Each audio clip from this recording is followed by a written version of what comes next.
Isang magandang gabi, Boss Pau. Ako ho si Elias, isang dating volunteer health worker na naitalaga noong 2014 sa isang liblib na baryo sa pagitan ng Coron, Palawan at Brooks Point. Isang lugar na tinatawag ng mga residente na Tagaksur.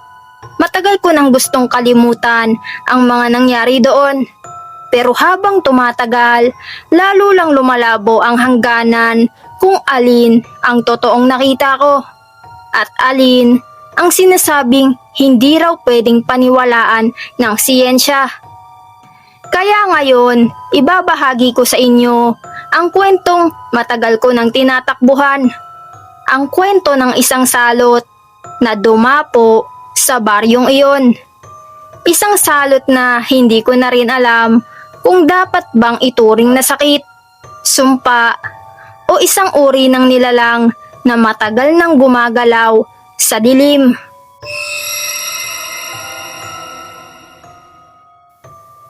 Nagsimula ang lahat sa isang hindi maipaliwanag na pagpatay ng mga hayop. Araw-araw ay may natatagpo ang patay na kambing, manok, at baboy sa gilid ng kagubatan ng Mount Mantalingahan. Wala silang sugat, wala ring bakas ng pakikipaglaban. Tila ba basta na lang nalagutan ng hininga. Ang nakakapagtaka pa, laging may maiiwang kakaibang marka sa lupa. Parang hugis paa, pero hindi paa ng tao at hindi rin paa ng hayop. Malalaki at malalalim ito. At may amoy na parang pinaghalong nasusunog na dahon at nabubulok na karne. Noong unang linggo ko sa Tagaksur, Boss Pau, ramdam ko agad ang kakaiba. Walang gustong lumabas kapag lumalalim na ang dilim. Isinasara nila ang mga bintana. Tinatakpan ng mga damit ang mga butas sa dingding at pinapatay lahat ng ilaw bago mag-alas 10 ng gabi. Ang sabi nila, ganoon daw dapat para hindi ka mapansin ng pasan-pasan. Isang salot na matagal nang bumabalik-balik sa kanilang lugar. Hindi raw ito tao, hindi rin hayop, at hindi rin isang multo. Isa itong bantay na gumagala sa gabi. At kapag napili ka niyang pasanin, hindi ka nababalik sa sarili mo. Nagsimula ang kababalaghan noong makilala ko ang isang matandang nakatira sa paanan ng gubat sa may ilog na papuntang Nara. Siya ang unang biktimang nakita ko. Natagpuan namin siyang nakahandusay sa loob ng kubo niya. Buhay pero parang wala na sa sarili. Ang katawan niya ay parabang pinilipit at pinihit, ngunit walang nabaling buto. Ang balat niya ay punong-puno ng maliliit na pasa na parang may dumagan sa kanya ng paulit-ulit. Ang hininga niya ay mabagal at mabigat. Parang may humihigop ng lakas niya bawat minuto. Habang tinutulungan ko siya, Boss Pau, napansin kong may manipis na itim na alikabok sa sahig. Parang abo, pero malamig kapag hinawakan. Pagkalipas ng ilang araw, Boss Pau, kumalat na ang mga sintomas sa buong baryo. Lagnat na walang dahilan, panghihina na parang nauubos ang laman, at mga aninong nakikitang gumagapang sa paligid ng mga bahay kapag sumasapit ang hating gabi. May mga bata ring nagrereklamo na may naririnig silang mabibigat na yapak sa bubong, at minsan may kumakaluskos na parang may umaakyat na mabigat na mga poste sa bahay. Ilan sa mga residente ang biglang nagising sa gitna ng gabi dahil may mabigat na nakaupo raw sa dibdib nila. Hindi nila yon makita, pero ramdam nila.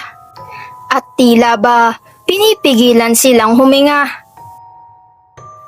Habang tumatagal, Boss Pau, napapansin kong may pattern ang pag-atake. Lagi itong nagsisimula malapit sa gubat, tapos gumagapang papuntang sentro ng baryo. Sinubukan kong sundan ang mga bakas sa lupa at dinala ako nito sa isang lumang kuweba sa gilid ng Mount Mantalingahan. Ang bunganga ng kuwebang iyon ay parang bibig na ng lumang hayop, nakaawang at amoy lupa na may halong lumang dugo. Sa loob ay mas naramdaman ko ang bigat ng hangin. Parang buhay, parang gumagalaw, parang nakikinig. Habang lumalakad ako papasok, unti-unti kong narinig ang mabagal na paghinga, pero hindi siya galing sa iisang direksyon. Para bang nanggagaling ito sa dingding, sa sahig, sa kisame, sa bawat sulok. At sa gitna ng kuweba ay may nakita akong malaking hukay na bilog, punong-puno ng tuyong dahon at nabubulok na sanga. Nang tumapat ako ay napansin kong parang gumagalaw ang mga dahon. Unti-unti silang gumagalaw pataas. Para bang may mabagal na nilalang sa ilalim nito na humihinga. Hindi ko na hinintay pang makita kung ano iyon. Pero bago ako tumakbo palabas, may narinig akong tunog. Isang mabigat na yabag na unti-unting papalapit sa akin mula sa ilalim ng hukay.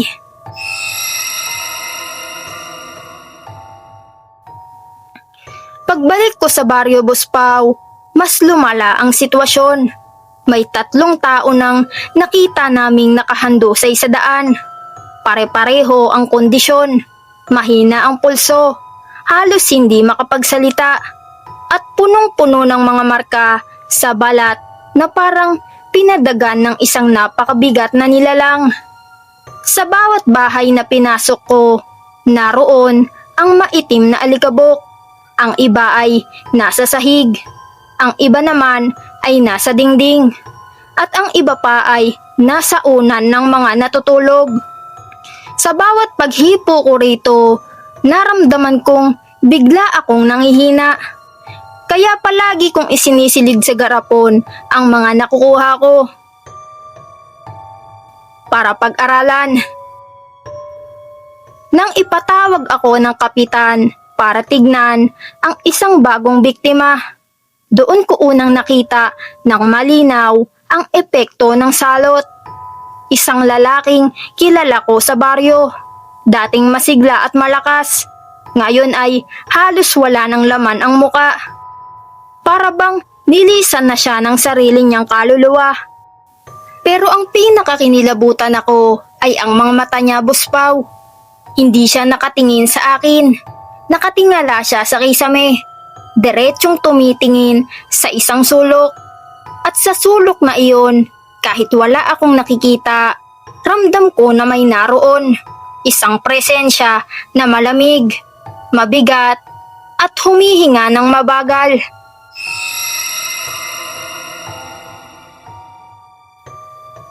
Lumipas pa ang mga araw at unti-unti nang nililikas ang mga tao mula sa Tagaksur.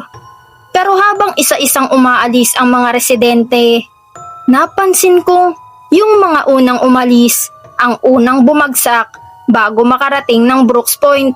Nakita ko ang ilan sa kanila sa checkpoint, nakahandusay sa lupa, hingal na hingal at may mga pasang parang may nakadagan sa likuran nila habang naglalakad. Narealize ko noon, hindi sila tinatalikuran ng salot, sinusundan sila. Doon na ako nagdesisyong balikan ang kuweba, bit-bit ang natipon kong bakas ng alikabok at ang mga lumang tala ng baryo tungkol sa salot. Ayon sa isinulat ng mga ninuno, may nilalang daw na gumising sa ilalim ng bundok noong panahon ng mga digmaan.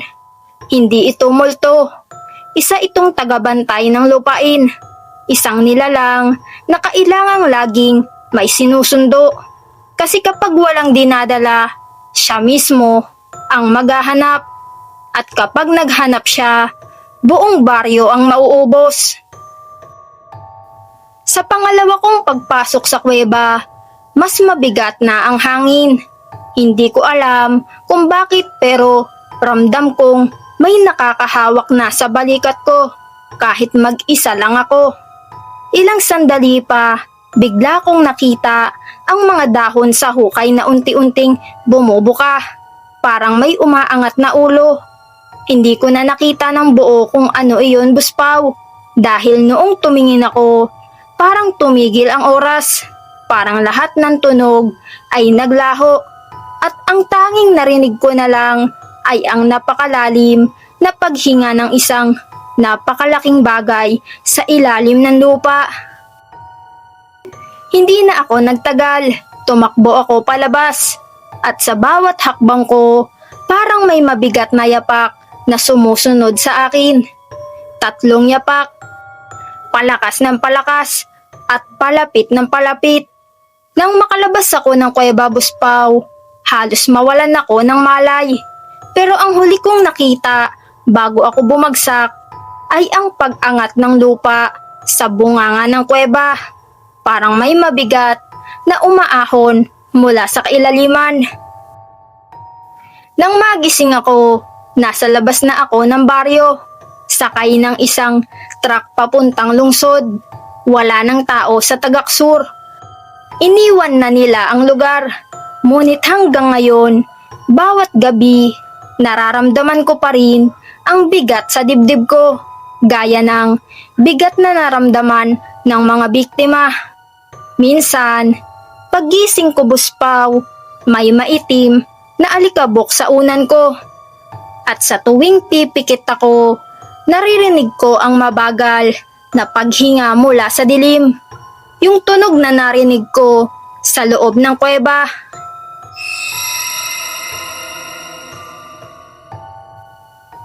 Kaya sinasabi ko sa inyo ngayon, hindi lahat ng salot ay sakit. Ang iba ay gumagalaw. Ang iba ay humihinga. At ang iba pa ay hinahanap pa rin ang dapat niyang dalhin. Hanggang dito na lang po muna ang kwento ko. Dahil sa tuwing binabalikan ko ito, parang mas lumalakas ang bigat sa hangin. At ngayong binigkas ko na naman ang kwento, baka marinig niya uli. Kaya kung sakaling may marinig kang mabigat na yapak ngayong gabi, huwag ka nang lumingon. Baka hindi ka na makabalik. Mga ka-horror, ay maraming salamat po sa mga nakasubscribe na sa ating channel. At sa mga hindi pa nakasubscribe ay subscribe ka na, ka-horror. Maraming salamat.